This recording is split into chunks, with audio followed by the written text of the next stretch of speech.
Aam Aadmi party Kejriwal ఏదో జరగబోతుంది అనుకునే పరిస్థితి. హర్యానాలో అసలు బోనియే కొట్టలేదు. అంటే సొంతంగా పోటీ చేయడమే కొంప ముంచిందా? అంటే వాస్తవంగా హర్యానాలో ఆమ్ ఆద్మీ పార్టీ ఢిల్లీ తర్వాత పంజాబ్ హర్యానాలో విస్తరించాలని చూసింది. అందులో నైబరింగ్ స్టేట్స్ అయిన ఢిల్లీ పంజాబ్ గెలవడం వల్ల హర్యానాకు ఎక్స్పాండ్ కావాలనేది మొదటి నుంచి ప్లాన్. కానీ హర్యానానే కాదు, గోవా, గుజరాత్ ఇలా చాలా స్టేట్స్లోకి ఎక్స్పాండ్ కావాలనేది కేజ్రీవాల్ ప్లాన్. కానీ ఆ ఎక్స్పాన్షన్ అనేది ఇప్పటికైతే ఢిల్లీ తర్వాత పంజాబ్ దాటి ఎక్కువ ప్రభావం లేదు అనేది క్లియర్గా అర్థమవుతుంది. హర్యానాలో కూడా ఆమ్ ఆద్మీ పార్టీ ఎక్కువ ఊహించుకుంది. వాస్తవంగా కాంగ్రెస్ పార్టీతో పొత్తు పెట్టుకొని ఉండుంటే బహుశా అక్కడ కూడా హర్యానా అసెంబ్లీ ఎలక్షన్లో బోని కొట్టి ఉండేది. గెలుస్తేదా లేదా చెప్పలేం, కానీ అవకాశం అయితే ఉండేది. కానీ విడిగా పోటీ చేసి అంటే వాస్తవంగా 7 సీట్స్ కాంగ్రెస్ ఇవ్వడానికి రెడీ అయింది. కానీ 20 సీట్లు అడిగారు వీళ్ళు, 90లో 20 అడిగారు. ఆమ్ ఆద్మీ పార్టీకి ఉన్న బేస్ అంత లేదు. వాస్తవంగా పార్లమెంట్ ఎన్నికల్లో గనక గెలిచి ఉంటే, పార్లమెంట్ ఎన్నికల్లో 10లో 9 సీట్స్లో కాంగ్రెస్ పోటీ చేసింది, 1 సీట్లో ఆమ్ ఆద్మీ పార్టీ పోటీ చేసింది. 9లో కాంగ్రెస్ 5 గెలిచింది. పోటీ చేసిన దాంట్లో 9లో 5 అంటే నియర్లీ 55% అబోవ్ స్ట్రైక్ రేట్.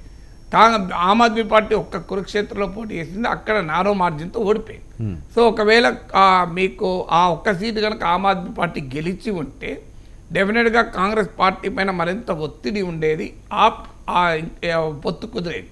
వాస్తవంగా రాహుల్ గాంధీ ఆసక్తి చూపినా కూడా స్థానిక కాంగ్రెస్ నాయకత్వం కూడా చాలా ఓవర్ కాన్ఫిడెన్స్లు ఉండేవి. ఎందుకంటే రాజకీయ వాతావరణము, మీడియాలో వచ్చే కవరేజు, ప్రీ పోల్ సర్వేలు అన్నీ కూడా కాంగ్రెస్ పై చేయి గట్టి పోటీ ఉంటుంది.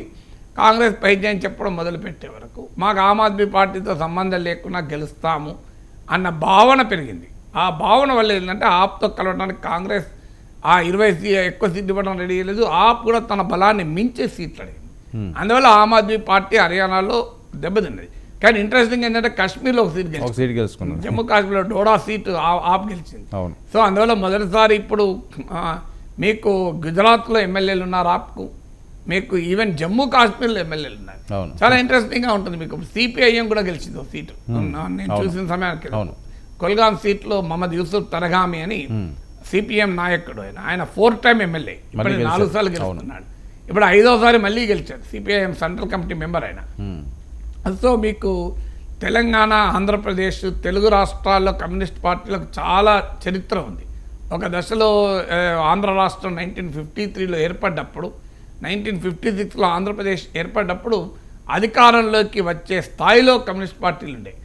అలాంటి చరిత్ర కలిగిన తెలుగు రాష్ట్రంలో ఒక్క ఎమ్మెల్యే లేరు. తెలంగాణలో లేరు, ఆంధ్రప్రదేశ్లో సిపిఎంకి ఒక్క ఎమ్మెల్యే లేరు. కానీ రాజస్థాన్లో ఒక ఎమ్మెల్యే ఉన్నారు ఇప్పుడు, మీకు ఆశ్చర్యంగా. అలాగే జమ్మూ కాశ్మీర్లో కూడా ఎమ్మెల్యే ఉన్నారు, మీకు ఇక్కడ లేరు.